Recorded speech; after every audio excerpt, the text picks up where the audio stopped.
네, 자 391페이지 매입세 불공제 거래 실무 프로세스 보도록 하겠습니다. 자, 수행 내용은요. 다음 거래 자료를 매입 매출 전표 입력 메뉴에 입력하고 세금 계산서 합계표, 매입세 불공제 내역, 부가가치세 신고서를 작성하고 공통 매입세액에 대한 회계 처리를 수행하시오. 네, 공통 매입세액에 대해서 매입 매출 전표에 입력하는 것 말고도 또 우리가 일반 전표에 회계 처리하는 게 또 있습니다. 전자세금 계산서와 관련되는 전자입력으로 입력하기도 한다. 자, 첫 번째 거부터 보겠습니다. 강남마트에서 매출처에 선물할 선물 세트입니다. 매출처에다 선물하는 것은 접대비죠. 그래서 매출처에 선물할 선물 세트를 구입하고 전자세금 계산서를 받았습니다. 자, 접대비 관련 매입세액 요 30만원은 공제를 받지 못하죠. 공제받지 못하는 세액인데 세금 계산서를 받았으니까 54번 불공유형으로 우리가 입력을 해야 하는 것이죠. 그래서 먼저 매입 매출 전표에 54번 불공유형으로 입력을 하겠습니다. 자, 날짜는 8월 11일입니다. 자, 매입 매출 전표 돌아가셔서 8월 11일로 날짜 고치시고 유형은 54. 불공제 사유를 선택해야 되는데 접대비와 관련된 건이다 라고 선택을 해주시면 되겠습니다. 그래서 여기 9번 클릭하시고 선택하는 거죠. 자, 품명에는 선물 세트가 되겠네요. 공급가액은 300만원이네요. 거래처는 공급자 강남마트가 거래처입니다. 전자세금 계산서를 발급받았으므로 전자세금은 1번이 되겠습니다. 자, 분계 외상이다 라고 했어요. 그러면 이게 재고자산이냐 이거죠. 접대비니까 외상 분계하게 되면 외상 매입금이 돼버리니까 혼합으로 분계해가지고 미지급금으로 계정과목을 처리해 줘야 됩니다. 그래서 3번 혼합 분계해 주시고요. 원재료, 선물 세트는 원재료가 될 수 없죠. 그래서 접대비로 바꾸시고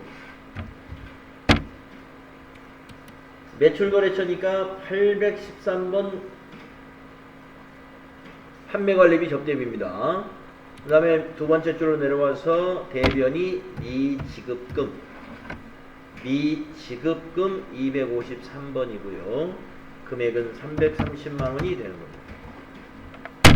자, 탭키 눌러서 확인해 보시고요. 접대비를 왜 330만원 부가세까지 모두 비용 처리했는지 아시겠죠? 매입세 공제를 못 받는 부가가치세, 매입세액은 부가세 대급금으로 분계되면 안 되죠. 접대비로 포함시켜서 비용 처리합니다. 자, 접대비건 300만원짜리였습니다. 다음 두 번째 세금 계산서는 뭔가요? 한공자동차 정비 주식회사에서 관리부의 업무용 승용차 2000cc짜리를 수리하고 전자세금 계산서를 발급받았습니다. 수익적 지출로 처리하라는 말은 비용으로 처리하라는 말이에요. 그러면 승용차를 수리한 비용은 계정과목이 뭐냐면은 차량 유지비가 됩니다.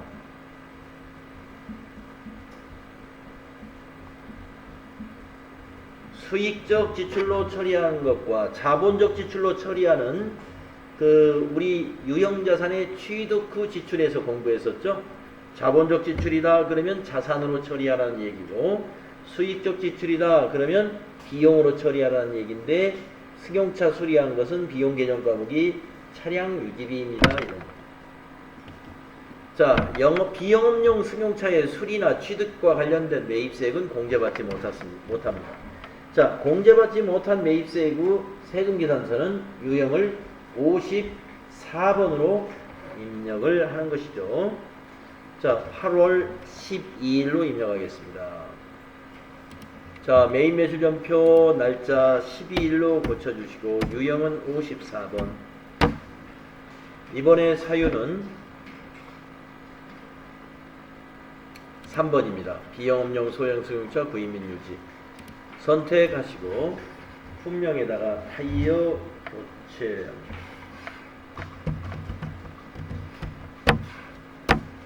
수량단가 지나가시고 공급가에게 150만원. 거래처는 한공자동차.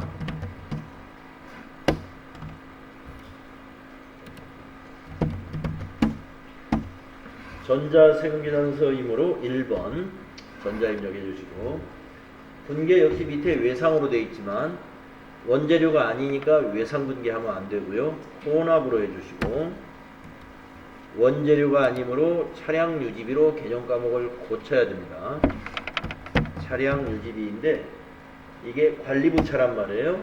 그렇기 때문에 822번 판매관리비 코드로 비용 처리해야 됩니다. 자, 부가세 차량 유지비에 포함됐죠? 그 다음에 밑으로 내려와서 대변은 미지급금입니다. 165만원. 패키. 54번 불공. 비영업용 소형 승용차 관련된 지출이었습니다.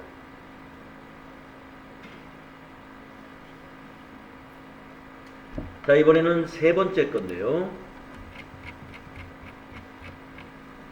주식회사 대신으로부터 공통사업에 사용할 원재료. 공통사업이라는 것은 과세사업과 면세사업을 공통으로 겸업하는 것. 과세사업과 면세사업을 겸업하고 있는 사업자가 이번에 취득한 이 전자부품은 수출용과 내수용으로 같이 사용이 된다 이 말이에요. 공통사업에 사용할 원재료, 수출용 컴퓨터와 국내 판매용 컴퓨터에 같이 사용할 원재료다. 그래서 전자세금계산서를 발급받았습니다. 그래서 만약에 이게 전부 다 수출용으로 쓴다. 아니, 면세니까 수출용이 아니죠. 자, 면세용이라는 것은 이 부품을 면세용으로 한다. 어디? 공통사업에 사용한다. 글쎄요, 컴퓨터를 만들어서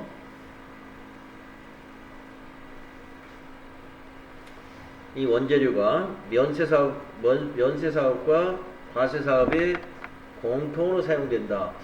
참 그것을 애를 들기가 좀 난감하네요. 컴퓨터를 샀다 그러면은 학원에 이용하는 것은 면세고, 매장에서 판매 목적으로 샀다면 그건 과세인데, 이건 제조회사란 말이에요. 우리 회사는 지금 컴퓨터를 제조하는 회사인데, 면세. 하여튼 뭐 예를 들긴 좀 금방 떠오르진 않는데, 하여튼 그렇게 여러분 면세사업과 과세사업으로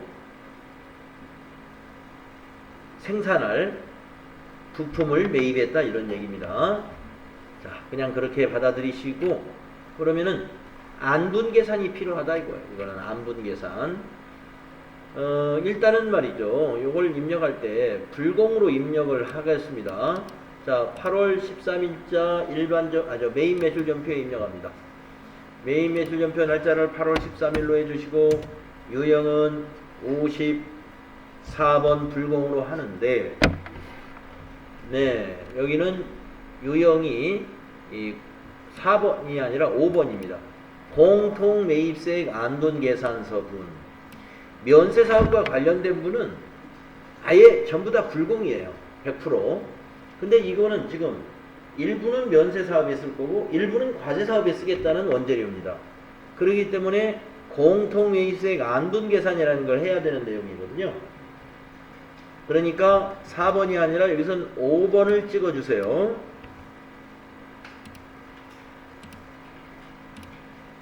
선택해 주시고 품명은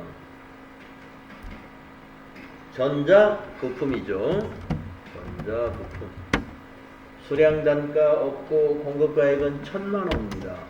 그러면 안분계산에 해당되는 세액은 100만원인 것이죠. 거래처는 대신입니다.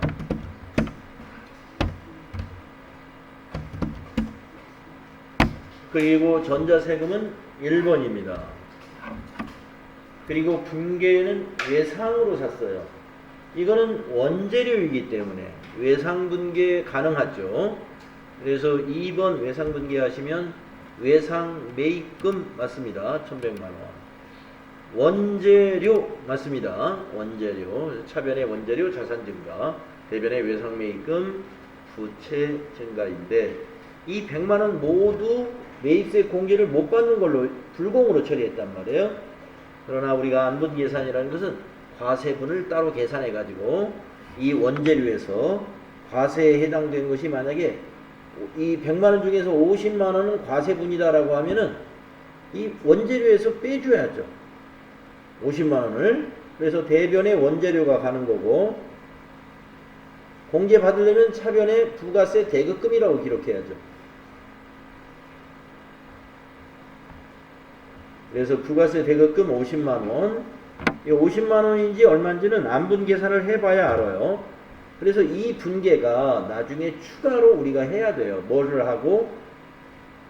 안분 계산을 해서 얼마만큼이 매입세 공제가 가능한지를 매출액 기준으로 안분해서 이것을 일반점표에 8월달이니까 과세기간 종료일이 9월 30일이네요. 9월 30일자 일반점표에 이런 스타일로 우리가 입력을 추가적으로 해야 하는 것입니다. 그래서 여러분이 2단계에서는 이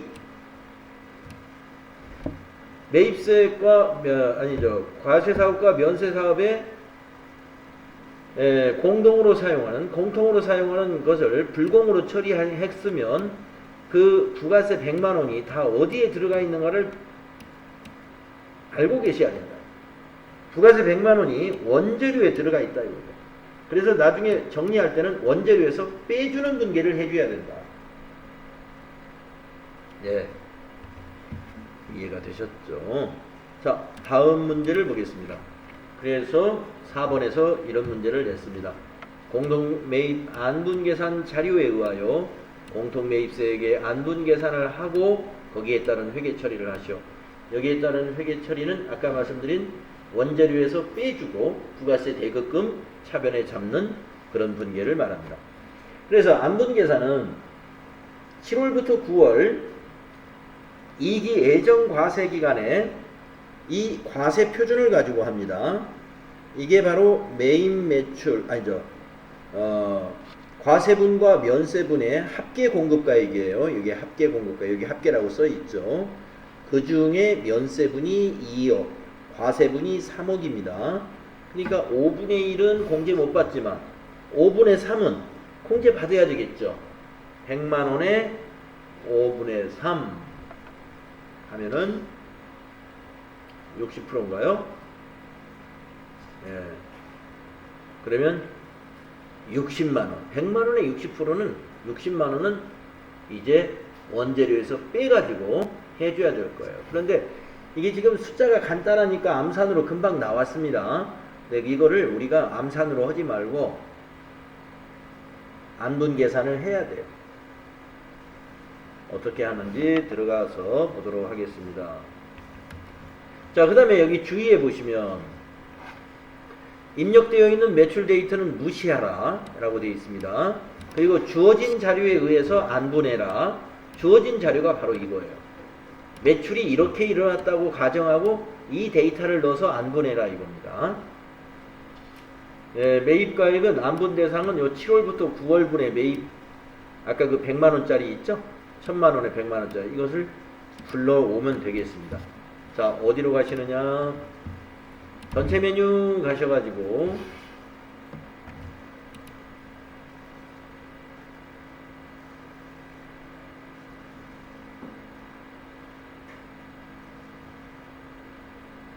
여기 있죠?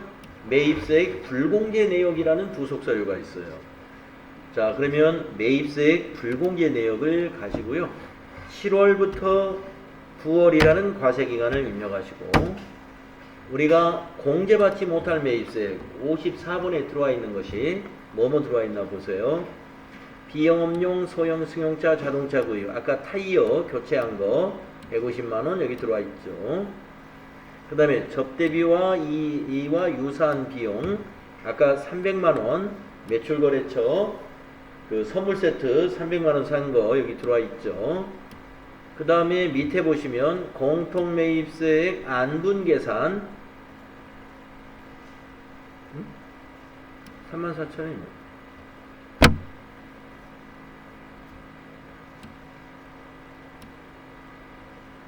아, 요거는 다른 건 같은데요. 다시 불러오기 한번 해보겠습니다. 위에 불러오기, 자, 위에 불러오기 하시고 확인 눌러보겠습니다. 또 한번 확인해 봅니다. 총계 공통매입세액 안분 1000만원짜리가 여기에, 여기 공통매입세액 안분계산 내역으로 한번 넘어가 볼까요? 요 밑에 있는 거는 다른 건인데 이게 34,260원 이게 뭐가 있었죠? 지금 여기 있는 불공과 여기 있는데 요게 어디서 이게 들어있는, 여러분도 이거 들어있어요? 34,260원? 이거 무슨 건이었는지 혹시 기억 안 나시나요?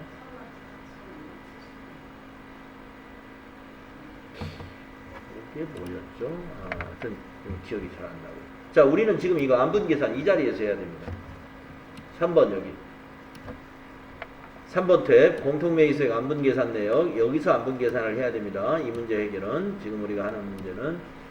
그래서 아까 여기 불러오기를 한번 했잖아요. 그래서 이쪽으로 지금 공급가액 1000만원에 공통매입세액 100만원 여기 불러온 거예요. 그런데 총 공급가액, 면세 공급가액을 이 데이터를 쓰지 말고, 이 데이터에 의해서 계산이 돼서 일로 넘어갔네요. 그러니까 우리가 계산했을 때는 60만원 나왔었는데 이 34,260원이 지금 우리가 가지고 있는 매출 데이터, 이 프로그램이 가지고 있는 매출 데이터로는 불공제 매입세액이 5밖에 안 되는 거예요. 3,426원밖에. 자, 그래서 아까 시험 문제에서 뭐라고 그랬냐면은 입력된 데이터를 무시하고 뭘 써라고 그랬냐면 주어진 입력되어 있는 매출 데이터는 무시하고 주어진 자료에 의해서 안분 계산을 하라. 여기다가 주어진 자료를 다시 입력해라 이 말입니다. 자, 그러면 총 공급가액 등이라고 되어 있는 12번을 클릭하시고 얼마를 입력하냐면 5억을 여기다 입력해야 돼요. 7월부터 9월에 합계가 5억이 있죠? 그 합계가 일로 들어가는 거예요. 총 공급가액. 그 다음에 13번에 면세 공급가액 등이라고 되어 있는 거 있죠? 거기다가 면세분 2억을 입력하는 거예요. 2억. 그러면 불공제 매입세액이 40만원이 잡혀가지고 이 불공제 매입세액이 일로 넘어가겠죠. 공제받지 못할 매입세액. 넘어가 볼까요? 네, 여기 있잖아요. 이제 40만원. 400에 40만원. 그래서 저 위에 승용차하고 접대비 관련된 매입세액 45만원 하고 지금 방금 계산한 공통 매입세액 중에서 공제받지 못하는 40만원 하고 두 개를 더하면 85만원이 요 과세기간에 공제받지 못할 매입세액의 총계가 되는 거예요. 자, 그런데 지금 이 문제는 여기 3번 탭에서 우리가 지금 공통매입세액 안분계산한 내역 이걸 가지고 회계 처리가 남아 있어요. 자, 아까 매입매출점수 입력할 때 100만원 모두가, 이 금액 100만원 모두가 원재료로 포함되어 있었죠. 그래서 일반 점표에 9월 30일자에 가가지고요 40만원은 공제 못 받으니까 원자료에 들어가야 되지만 60만원은 이제 원자료가 아니고 부가세 대급금이어야 된다 이거. 공제 받아야 되니까. 그래서 부가세 대급금 60만원 그리고 대변은 원자료 60만원 원자료에서 빼줘야 되죠. 공제 받는 게 60만원이니까 여기 불공제가 40이면 공제 받을 수 있는 건 60이죠. 요 100만원 중에서 이 분계를 일반전표에 해주어야 돼요. 자, 그러면 일반전표로 가겠습니다. 요거는 저장 눌러주시면 돼요. 위에 저장 있을 겁니다. 이해해 주시고 일반전표에 갑니다. 그래서 9월 30일로 입력하시고 차변의 부가세 대급금 135번 금액은 60만원 자산 증가 대변의 원재료 아까 원재료에 다 들어가 있었단 말이에요. 153번 대변에 60만원 이 분계가 필요한 거예요. 추가로. 자, 그러면 지금 우리가 매입세의 불공제 내역은 이제 다 작성한 겁니다. 여기 공통매입세액 안분계산도 주어진 데이터를 5억, 2억 입력해가지고 다 입력했고요. 공개받지 못할 매입세액도 제대로 다 작성된 걸 확인했습니다. 자, 여기 와서 하시는 방법은요. 7월부터 9월로 입력한 다음에 일단 불러오기를 하세요. 매입매출전표에서 54 불공으로 입력된 것이 전부 일로 불러서 들어와야 됩니다. 그리고 안분계산할 것도 여기 딱 불러져 와요. 그런데 여기 공급가액하고 면세 공급가액이 지금 있는 전표 입력된 것이 자동으로 반영되거든요. 그걸 시험에서도 무시하라고 그래요. 무시하고 주어진 데이터를 써라. 주어진 데이터 여기다 입력하면 되는 거예요. 내일 여러분이 하는 작업은 이 작업이 아니라 그 옆에 있는 정산 이겁니다. 정산. 오늘 지금 하는 것은 안분 계산이죠. 그 옆에 4번이에요. 요 정산. 정산에서 하게 되는데 정산에서 별거 없어요. 거기 가로로 있었던 게 불공제 매입세액 총액인가? 이거 있었고 아까 제가 연세 공급가액하고 총 공급가액 이걸 네모로 만들었던가요? 예. 그러면 주어진 데이터가 있어요. 정산은 6개월치를 줘요. 6개월치. 안분은 3개월치 가지고 하잖아요. 우리가 지금 7월부터 9월 가지고 하는 것은 안분. 7월부터 9월 이건 안분. 확정때 하는 게 정산이에요. 그러니까 내일 시험은 정산으로 6개월치 공급가액 자료를 줄 거예요. 그러면 여러분이 면세 공급가액 여기 얼마, 총 공급가액 얼마 여기다 입력해 주면 됩니다. 그럼 면세 비율 계산될 거고 착착 계산될 거예요. 근데 이거 뭐 계산해 가지고 정리분계 하라는 문제는 안 내고 여기다 입력했을 때 뭐 여기 빈칸 제가 두 개인가 넣어놨을 거예요. 어려운 문제가 아닙니다. 그러니까. 그래서 내일은 이 양식을 가지고 제가 문제를 낸다. 빈칸 채우기. 두 개인가 채우면 되는 문제였습니다.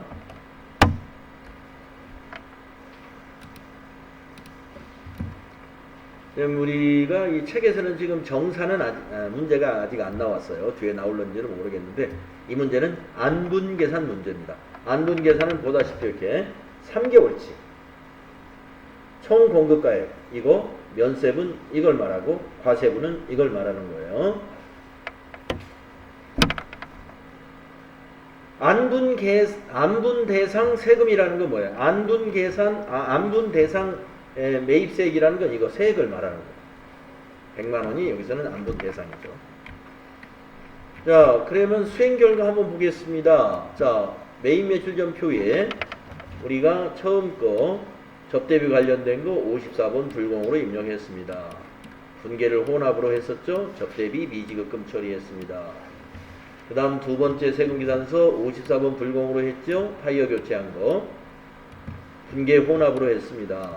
차변의 차량 요집이 대변의 미지급금 분계 제대로 했죠. 그 다음에 8월 13일 거 54번 불공으로 하면서 외상 분계였습니다. 원재료니까. 그런데 이거는 불공제 사유가 공통매입세액 안분계산서 분이라고 해서 처리를 했고요. 세금계산서 합계표는 3개가 다 세금계산서이기 때문에 전자 세금계산서 매입분으로 여기에 다 반영이 되게 돼 있어요. 또 매입세액 불공제 내역서에 가서 공제받지 못할 매입세액 내역 접대비하고 타이어 교체한 거 우리가 확인했고, 그 다음에 공통매입세액 안분계산 내역에 와가지고 1000만원에 100만원 요 세액을 총 공급가액 5억, 면세 공급가액 2억을 입력해서 40만원이 공제받지 못할 불공제 매입세액이라는 걸 우리가 계산을 해냈습니다. 네. 그리고 이제 공제받지 못할 매입세액 하면은 아까 여기 40만원과 그 다음에 접대비 관련, 그 다음에 타이어 교체비 관련해서 45만원, 합계 85만원이 작성된 걸 확인하고 저장 단추를 눌러서 이 자료를 저장시켰죠. 그리고 이제 9월 30일자로 60만원에 대해서는 공제를 받아야 되니까 일반 전표에 가가지고 9월 30일자 차변의 부가세 대급금 60만원, 대변의 원재료 60만원 이렇게 우리가 입력을 했습니다. 자, 부가가치세 신고서에 우리가 지금 가보진 않았는데 부가가치세 신고서에 가면은 7월부터 9월로 작성하면은 매입세액란에 어디에 반영됐냐면 세금계산서 매입이니까 일단 일반 매입에 들어가 있고요. 동시에 공제받지 못할 매입세액에도 표시가 됩니다. 여기에. 그러니까 54번 불공은 10번에도 포함되어야 되고 16번에 따로 또 표시가 됩니다. 그래서 밑에 보시면 15 빼기 16이라는 차감계가 존재하는 것입니다.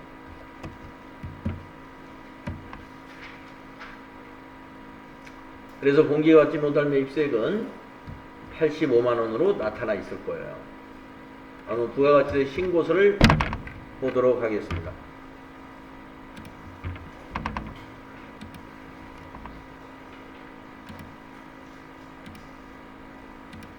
부가가치세 신고서 7월부터 9월로 다시 한번 조회해 보세요.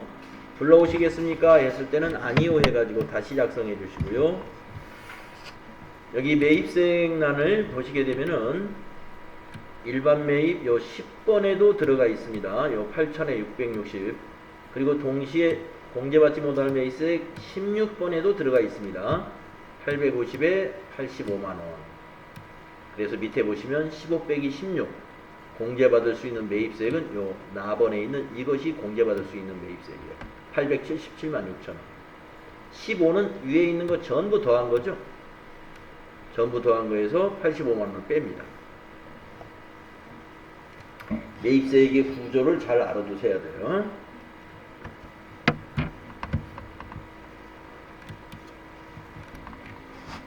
수행 팁에는요, 우리가 이 공통 매입세액의 회계 처리 방법은 우리가 한 대로 매입 예출 전표를 입력할 때 불공으로 54번으로 처리했다가 나중에 원재료에서 빼주고 부가세 대급금으로 잡는 이러한 회계 처리가 있고요.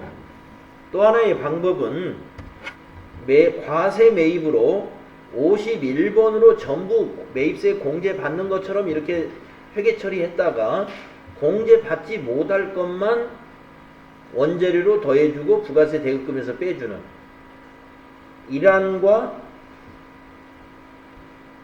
이안이 있다 이런 얘기입니다. 공통매입세액의 회계 처리 방법이 두 가지 방법이 있는 셈인데 우리는 지금 뭘로 연습했냐면 왼쪽에 있는 이란으로 연습을 한 거예요. 이란으로.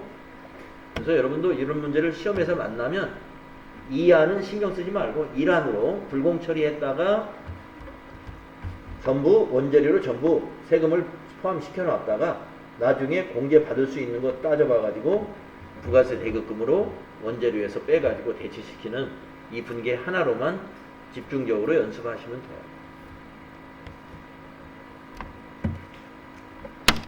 네, 안분계산, 정산, 재계산까지 시험에는 나옵니다. 그래서 여기서는 지금 정산과 재계산이 없지만 정산과 재계산은 뒤에 아마 기출문제나 여기에서 나타날 거예요.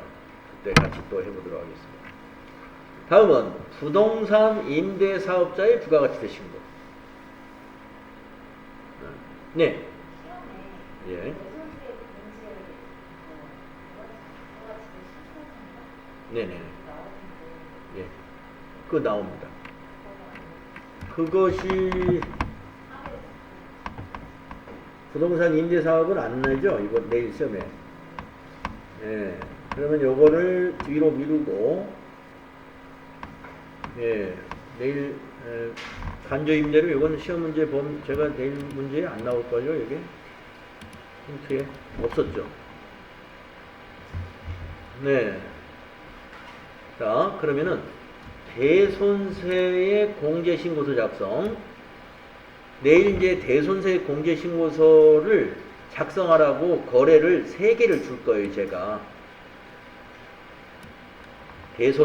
무엇 때문에 대손이 발생했다, 무엇 때문에 대손이 발생했다, 무엇 때문에 대손이 발생했다, 3개를 주는데, 사실 이 우리 교재에서 이 부분에 대해서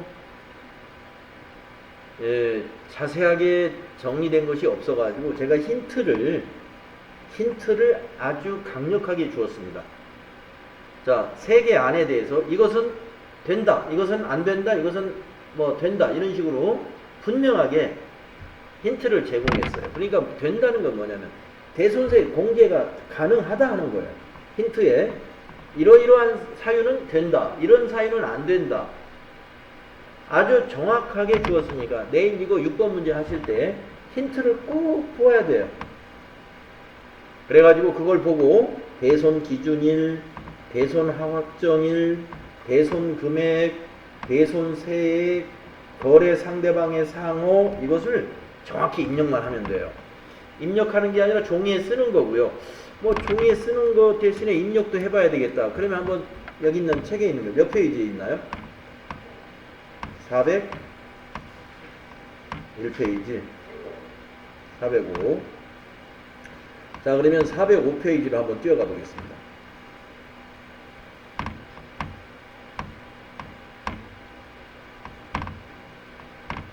네, 405페이지. 자, 저 뒤에 있습니다만은 지금 수업 시간이 이제 10분 정도밖에 안 남았는데 대손세 공제 시험을 내는데 여러분에게 알려드려야죠. 이걸 먼저 해야 되겠네. 그쵸? 네.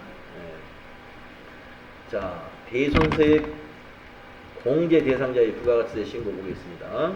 자, 부가가치세의 경우에 대가의 수령 여부에 관계없이 공급자는 공급받는 자에게 재화나 용역을 공급할 때 거래 상대방으로부터 10%의 매출세액을 거래징수해서 공급일이 속하는 과세기간에 해당 세액을 납부해버린단 말이에요.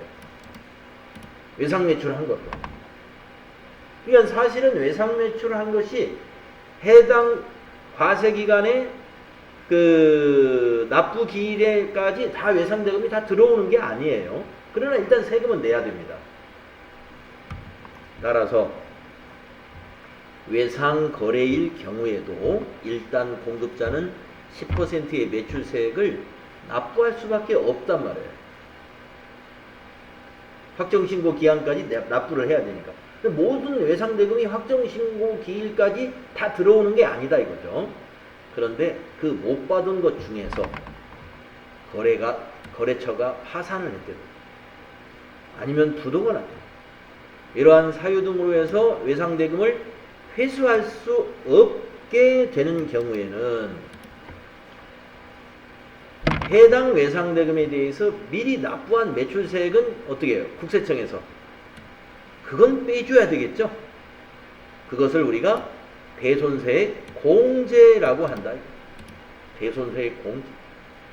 대손세액 공제를 받으려면은 부가세 신고서만 작성하지 말고 대손세 공제 신고서라는 부속 서류도 추가로 작성해야 돼요. 그래서 부가세 신고서에서는 어디에 들어가냐면 여기에 들어가요. 대손세 가감에 여기 8번 이 자리에. 내일은 여기 이 자리에 쓰는 것은 안 나와요. 네. 부가세 신고서에는 이 자리에 나올 텐데 만약에 여기에 뭐 500만원 이렇게 나왔다면 이 500만원의 내역을 작성하는 것이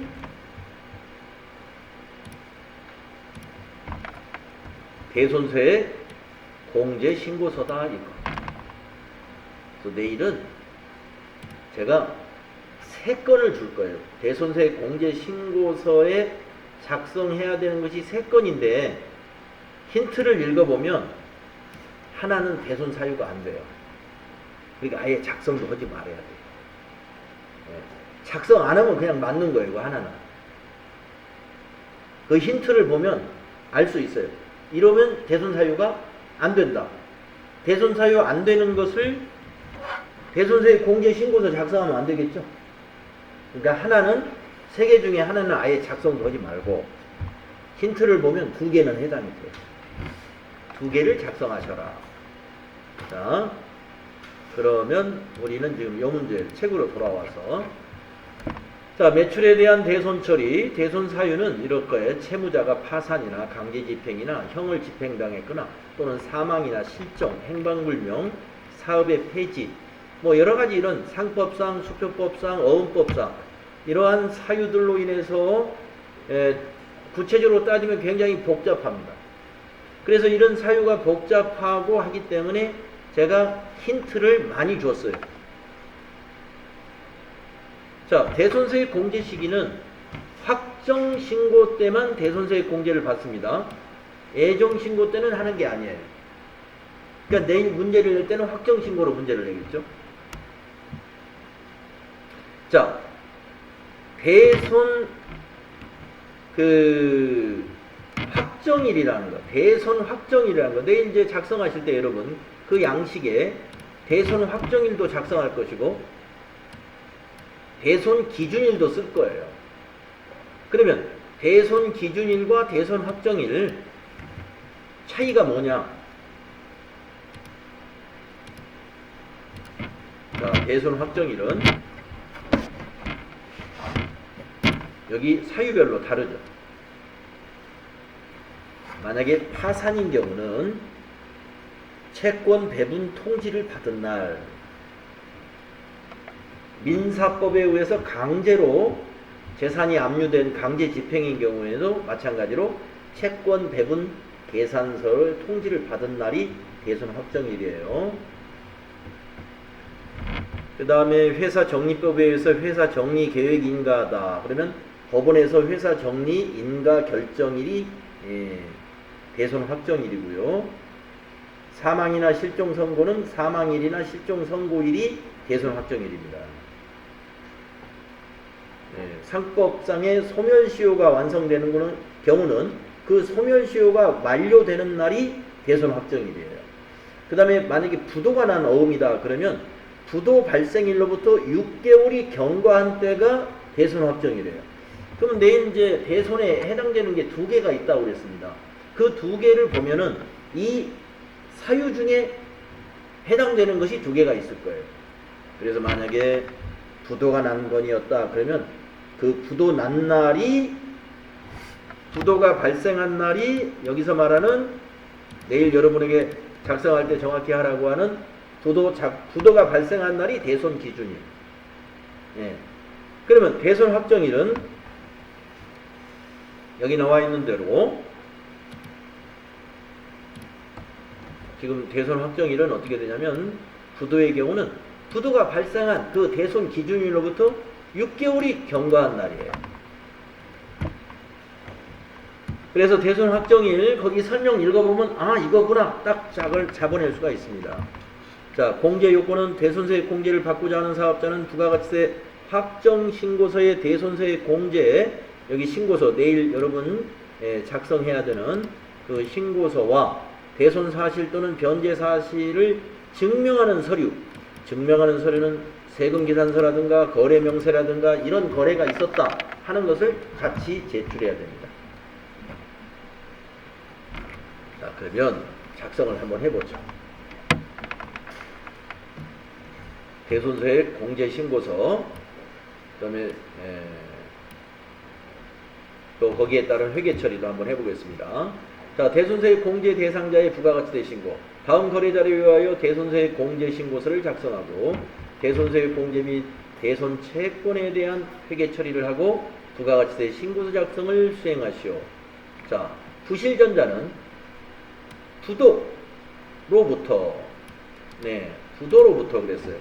그러면 6월 29일 날 금융기관에서 부도가 났다고 하더라. 그러면 대손 기준일이 이날이에요. 기준일, 확정일은 아니고. 아까 제가 여러분 그 작성할 때 이 날짜 헷갈리지 마시라고 그랬죠. 대손 기준일과 대손 확정일을 구분해서 잘 써야 된다. 무슨 대손 사유도 잘 써야죠. 거기 문제에 대손 사유 나오니까. 그러면 이 문제에서는 우리가 지금 하려고 하는 이 문제는 대손 기준일은 부도가 난 날이에요. 자, 그래서 다음에 전자세금계산서와 관련된 매출채권, 그 외상매출금에 대해서 제2기 부가가치세 확정신고 시 대손세액 공제신고를 하려고 한다. 대손세액 공제액 및 대손채권에 대한 회계처리를 하고 12월 30일자로 회계처리를 하고 단 중소기업의 외상매출금이다. 일단은 12월 30일 날 대손 처리하라는 얘기입니다. 이 문제는. 그 다음에 또 추가적인 문제가 바로 수행 결과가 나와요. 대손세액 공제 신고서 작성했네요. 자, 그러니까 지금 여기서 말하는 대로 여기서 대손세액 공제 신고서도 작성하고 그 다음에 회계 처리도 하고 두 가지를 하겠습니다. 자, 내용은 뭔가요? 부도가 난 겁니다. 중소기업이 부도가 났어요.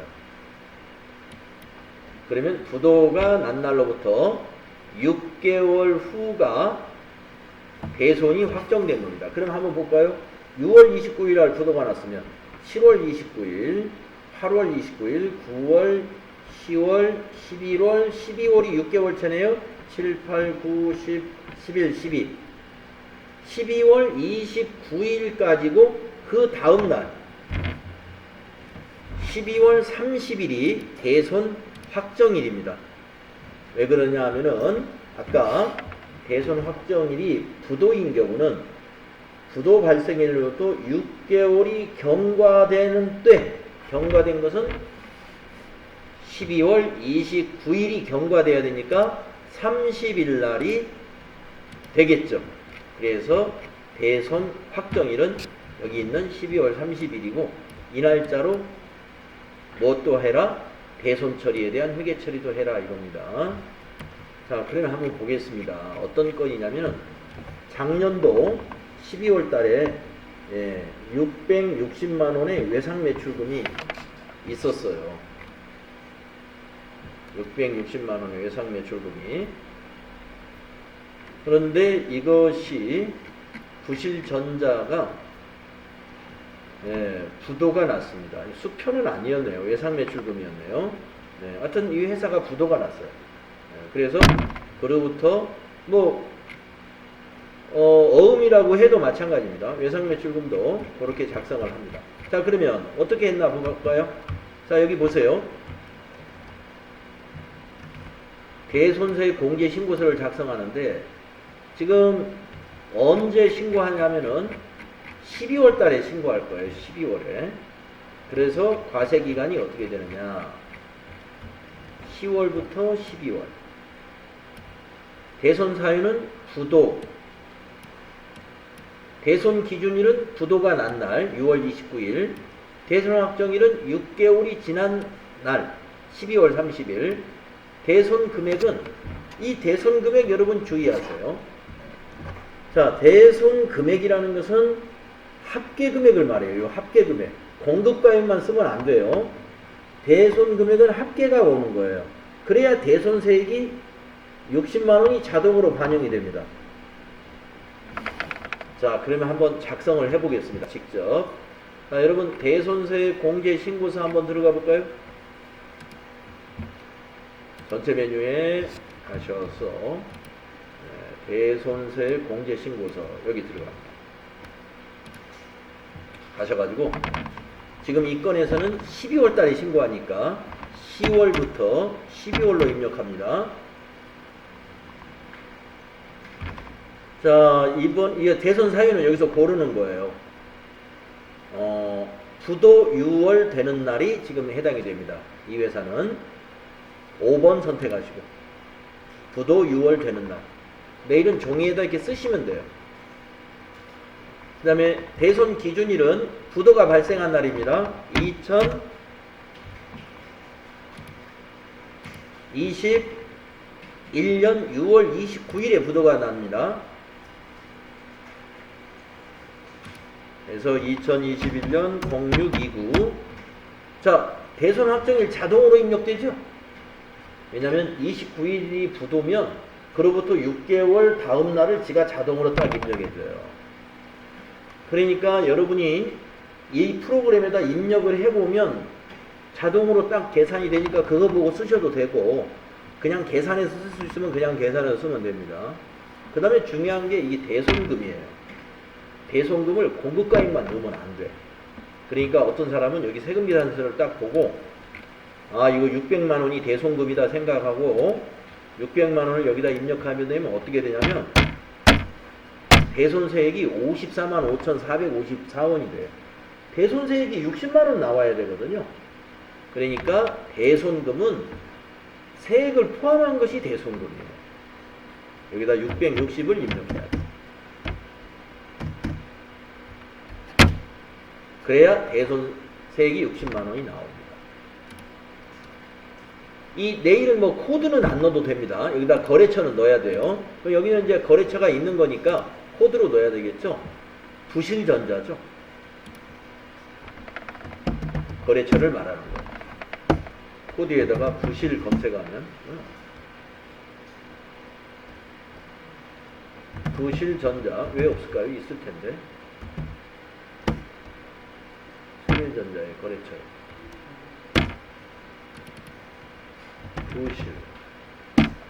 부실전자 있죠. 1006. 네. F2 눌러서 검색하시고. 그러면 이제 부실전자 내일 주어진 데이터에 사업자 등록번호 있으면 넣으시고 없으면 안 넣어도 됩니다. 성명은 대표자 이름이에요. 네, 성명 없으면 그냥 회사 이름만 넣으셔도 돼요.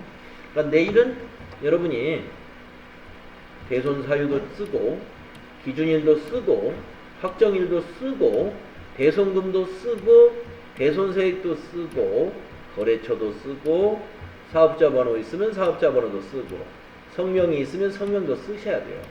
이것을 두 줄을 여러분이 써야 될 것이다. 두 줄. 거래를 3개를 주는데 하나는 대손 세액 공제 사유에 해당이 안 돼요. 하나는. 그 힌트에 그게 나와 있어요. 어떤 거는 안 된다.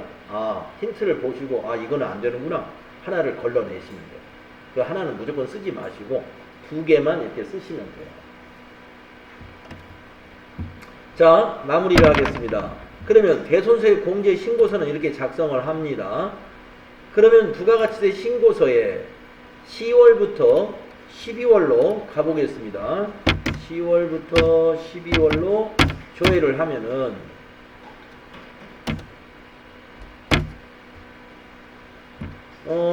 여기에 대손세액 가감 8번에 마이너스 60만원 넘어와 있죠? 네, 아까 그 우리 한 줄 입력한 거 그것이 여기에 반영이 되는 거예요. 부가가치세 신고서에. 그런데 자, 이 신고서에는 이게 됐지만 이게 뭐냐면 부가세 애수금인데 이 부가세 애수금 우리 회계 처리 안 했잖아요. 신고서에만 반영이 됐지 회계 처리를 안 했습니다. 그래서 부가세 예수금에서 마이너스 시키는 회계 처리까지 해야 돼요. 그러니까 내일은 그 회계 처리는 시험에 안 내요. 이것만 작성하라, 이것만 낼 겁니다. 이것만 작성해라. 그래서 그 회계 처리를 요 밑에 있는데 이 회계 처리까지 해야 이게 끝나요. 자, 이 회계 처리는 이제 대손 처리하는 회계 처리예요. 자, 대손 처리하려면 어떻게 해야 됩니까? 이 날짜, 지금 대손이 확정되는 이 12월 30일 현재 외상 매출금에 대한 대손 충당금을 확인해야죠. 요 대손 충당금 12월 30일자로 시산표를 가서 조회해 보시겠습니다. 합계잔액 시산표 가셔서 12월 30일을 입력합니다. 그래가지고 외상 매출금 밑에 있는 대손 충당금 180만원이 있구나, 이걸 확인해가지고 대손 처리를 이제 해야죠. 자, 180만원 확인했고요. 대손 처리하는 분계는 일반 전표에 하면 돼요. 자, 여러분 일반 전표로 가겠습니다. 자, 대손 처리는 일반 전표에 입력을 하면 되는데, 아까 180만원 메모하신 거, 그거를 이용해서 날짜를 12월 30일 대손 확정일로 입력하시고 우선 대변을 입력하겠습니다. 대변에 108번 외상매출금, 거래처는 부실상사, 부실전자, 금액은 660만원 맞죠? 이걸 대손 처리하는 거예요. 외상매출금 대손 처리하려면 대변에 외상매출금을 기입해야 됩니다. 그리고 이제 차변을 천천히 해야 돼요. 자, 차변에 대손이 발생하면 일단 대손 충당금을 상기시켜야 됩니다. 그래서 차변에 대손 충당금 코드는 109번. 외상매출금이 108번이니까 1 더하면 109번이죠. 방향키로 가셔서 아까 확인한 금액 여기서 180만원인 것을 확인했잖아요. 그래서 여기가 1800 플러스 대손 충당금이 180만원. 자, 그 다음에 그냥 만약에 대손세 공제를 안 받았다면 나머지는 비용 처리하거든요. 대손 상각비. 그런데 우리가 비용 처리를 다 하는 것이 아니라 60만원은 대손세액에서 공제받을 거예요. 그래서 차변에다가 부가세 예수금을 기록합니다. 부가세 예수금이 부채인데 이 부채를 차변에 기록한다는 것은 예수금에서 뺀다는 얘기예요. 부가세 예수금에서 마이너스 시키는 거예요. 그래서 차변에 부가세 예수금을 60만원을 기록해요. 이 단계가 여러분이 가장 빠뜨리기 쉬운 단계예요. 부가세 예수금 차변에 60만원 기록하는 거, 이거 여러분 시험 볼 때 이거 생각이 안 나가지고 나머지 대손 상각비 다 처리해버릴 수가 있어요. 왜냐면은 부가가치세 신고서 갔더니 거기 60만원 마이너스 돼 있네? 잘 됐나 보다. 예. 대손세 공제 신고서도 잘 작성했지? 부가세 신고서 가보니까 거기 마이너스 60만원 들어있지? 다 끝났나 보다 생각하는 거예요. 그런데 그게 끝난 게 아니다. 전표에 반영을 해줘야 돼요. 자, 그리고 차변에 이제 마지막 차액 대손 상각비 처리합니다. 대손 상각비 835번 판매관리비죠. 지금 밑에 빨갛게 보이는 요 숫자 420만원이 대손 상각비가 되는 거예요.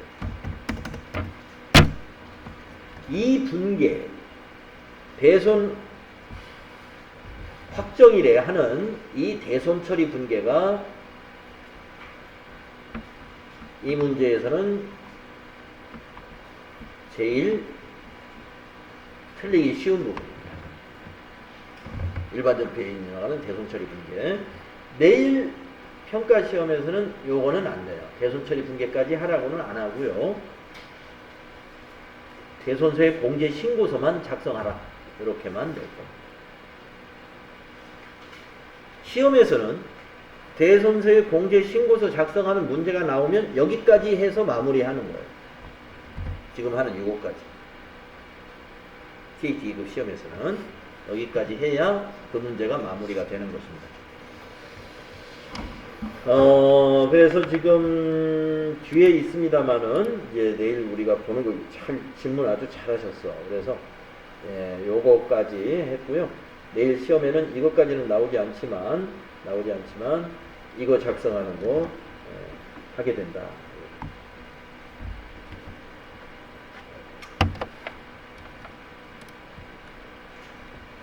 네, 그래서 다시 이제 여러분들 내일은 우리가 이제 어디서부터 신문을 하느냐면은 아까 어디 하려다가 뒤로 점프한 거죠? 수입이 불공하고 나서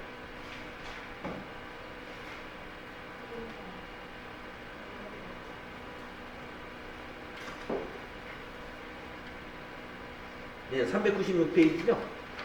네. 그래서 내일은 396페이지부터 다시 하는 겁니다. 시험 끝나고.